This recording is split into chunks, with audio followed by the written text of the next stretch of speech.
अब हम बात करेंगे चैप्टर फर्स्ट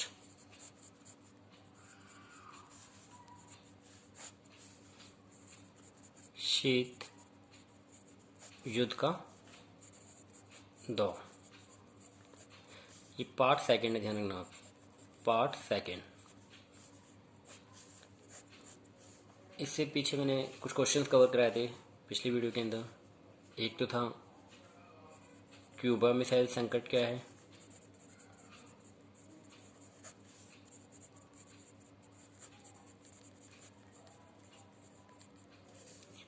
एक क्वेश्चन मैंने कराया था शीत युद्ध का अर्थ तथा प्रभाव, और एक क्वेश्चन मैंने कवर कराया था महाशक्तियाँ छोटे देशों के साथ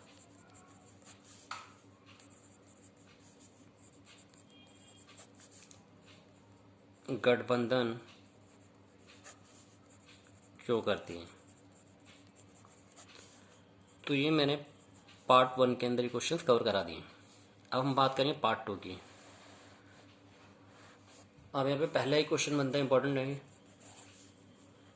गुट निरपेक्ष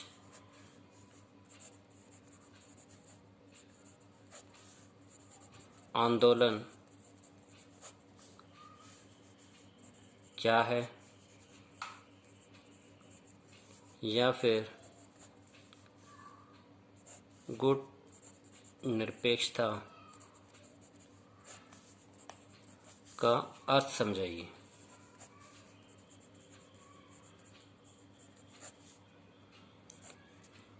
तो पहले तो आप समझिए गुट निरपेक्षता है क्या। यानी अगर मैं गुट निरपेक्षता की बात करूं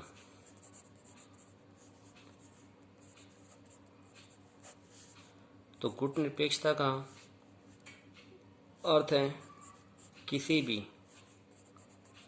सैनिक गठबंधन में शामिल ना होना। एक तो ये भाई किसी भी सैनिक गठबंधन में शामिल नहीं होंगे। क्रॉस का मतलब ये कि जो गुट निरपेक्ष हैं, गुट निरपेक्ष का मतलब जो किसी भी गुट को ज्वाइन नहीं करेंगे या उसको अपने आप को उन गुटों से दूर रखेंगे। दूसरा, जो भी शक्ति गुट है, शक्ति गुटों से अपने आप को अलग करना।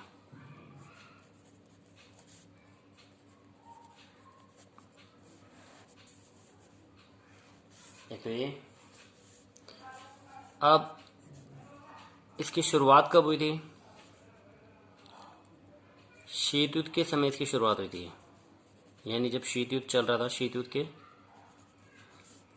समय गुट निरपेक्ष आंदोलन की शुरुआत हुई थी, और ये लगभग 1961 के अंदर। तो गुट निरपेक्ष आंदोलन क्या है? यानी किसी भी शक्ति गुट सैनिक गठबंधन से अपने आप को अलग रखना। तो वो क्या था? गुट निरपेक्ष आंदोलन। अब अगर हम बात करें जो इसके संस्थापक देश हैं, यानी किन्होंने इसकी स्थापना की थी, संस्थापक देशों की अगर मैं बात करूं तो इसमें मेजरली मैं 3 देशों की बात करूंगा। एक तो भारत। अब भारत के कौन थे? पंडित जवाहर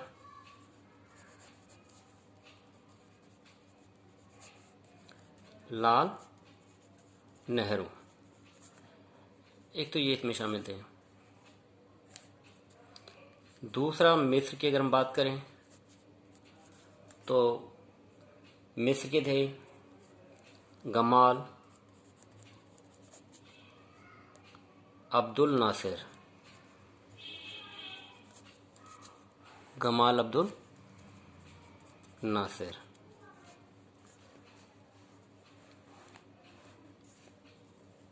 और थर्ड यूगोस्लाविया।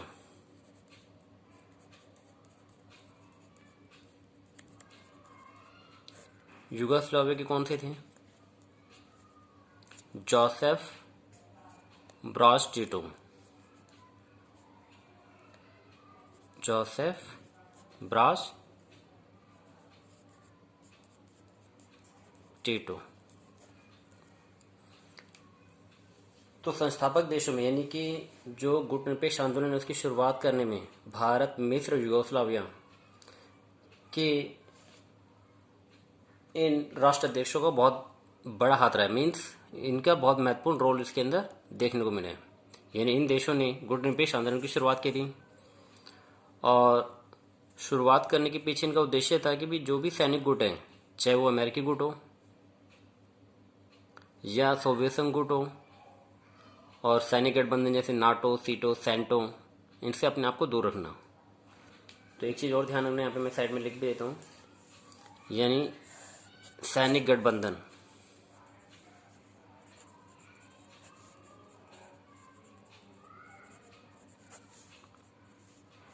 चाहे वो नाटो हो, सीटो,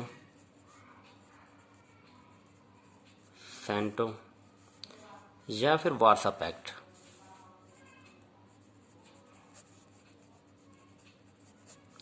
यानी इस प्रकार की जो भी सैनिक गठबंधन है इससे अपने आप को दूर रखना, यानी इन गुटों में शामिल नहीं होना। तो ये भी एक इनका उद्देश्य था। तो ये तो एक समराइज मैंने आपको समझा दिया कि तो इसकी शुरुआत कब हुई थी 1961 के अंदर। यहाँ पे मैंने लिखा भी आंदोलन की शुरुआत जो है वो कब हुई थी 1961 में। और संस्थापक देशों में कौन कौन थे? भारत, मिस्र, यूगोस्लाविया, जोसेफ ब्राज टिटो। और पर्पस क्या था? किसी भी गठबंधन में शामिल ना होना और शक्ति गुटों से अपने आप को अलग करना। तो ये इनका पर्पस था और इसीलिए गुटनिरपेक्ष आंदोलन की शुरुआत हुई थी। यानी जो भी देश जो ना तो अमेरिकी गुट और ना ही सोवियत संघ गुट में शामिल होना चाहते थे, उन देशों ने ही मिलकर गुटनिरपेक्ष आंदोलन की शुरुआत की थी। एक क्वेश्चन इंपॉर्टेंट बनता है कि भाई जो गुटनिरपेक्ष आंदोलन है उसका उद्देश्य क्या था? तो यहाँ पे आप लिख भी सकते हैं, गुट निरपेक्ष आंदोलन के उद्देश्य।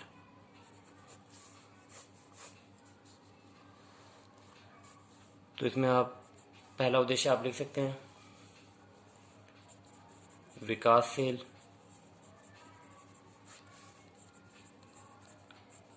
देशों के सम्मान,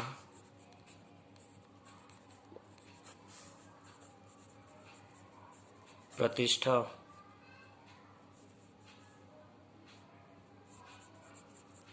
बनाए रखने के लिए। एक तो ये बहुत ज़रूरी था क्योंकि अगर हम किसी भी गुट में शामिल हो जाते हैं, चाहे हम सोवियत संघ में चाहे अमेरिका के गुट में, तो फिर हम दबाव में रहते हैं। यानी हमारा जो प्रतिष्ठा और सम्मान है वो दाव पे लगे रहते हैं, क्योंकि ये देश अपने हितों की पूर्ति के लिए विकासशील देशों पर अपना दबाव बनाकर रखते हैं। तो इसलिए सम्मान और प्रतिष्ठा बनाए रखने के लिए गुटनिरपेक्ष आंदोलन का मुख्य उद्देश्य था। दूसरा, निशस्त्रीकरण। भाई शस्त्रों की होड़ से बचना, ये एक बहुत बड़ा उद्देश्य था। विश्व शांति, विश्व में शांति कायम रहे, बनी रहे, ये बहुत जरूरी था। मानव अधिकारों की रक्षा करना, यानी मानव अधिकारों की सुरक्षा के लिए,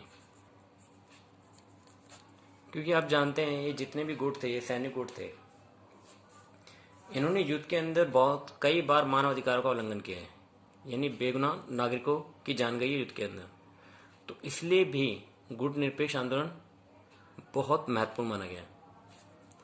इसी प्रकार से विकासशील देशों में बहुत सारी समस्याएं थी, जैसे अशिक्षा, बेरोजगारी,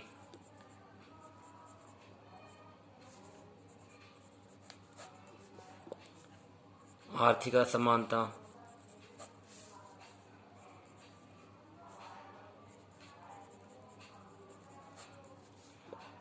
इसी प्रकार से आपका आधारिक संरचना का अभाव,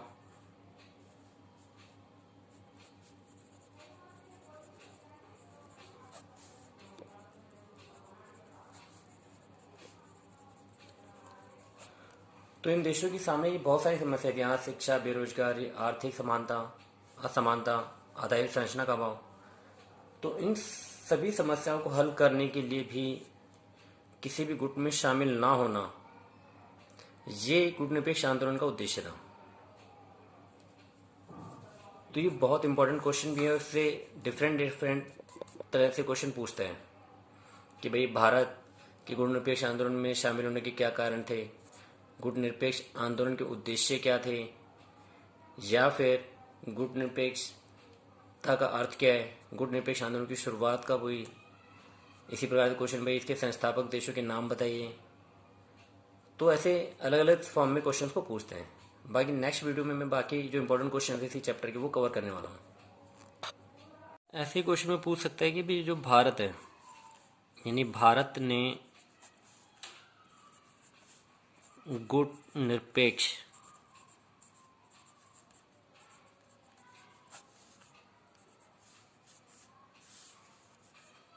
का अनुसरण क्यों किया।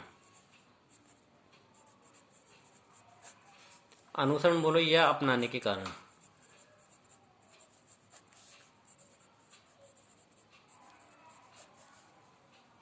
यानी भारत में गुटनिरपेक्षता का अनुसरण या अपनाने के क्या कारण है।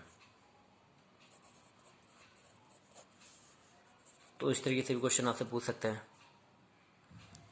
कि भारत ने गुटनिरपेक्षता का अनुसरण क्यों किया। तो एक तो है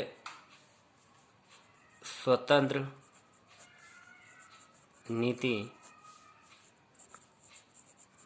निर्माण के लिए,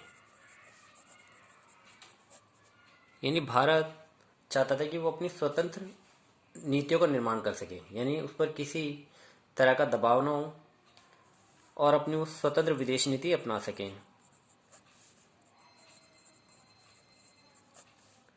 यानी स्वतंत्र विदेश नीति को अपनाने के लिए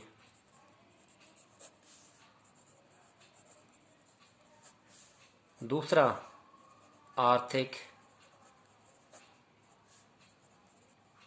सहायता प्राप्त करने के लिए, ये भी एक बड़ा कारण था। यानी भारत चाहता था कि वो किसी भी गुट में शामिल नहीं होगा तो दोनों ही गुटों से आर्थिक सहायता प्राप्त कर लेगा, और हुआ भी यही है। अगर आप देखें तो भारत के संबंध सोवियत संघ और अमेरिका दोनों से अच्छे हैं। यानी 1991 से पहले हमारे पास सोवियत संघ के साथ हमारे संबंध बहुत अच्छे थे, और आज भी सोवियत संघ से हमारे रिलेशन बहुत अच्छे हैं।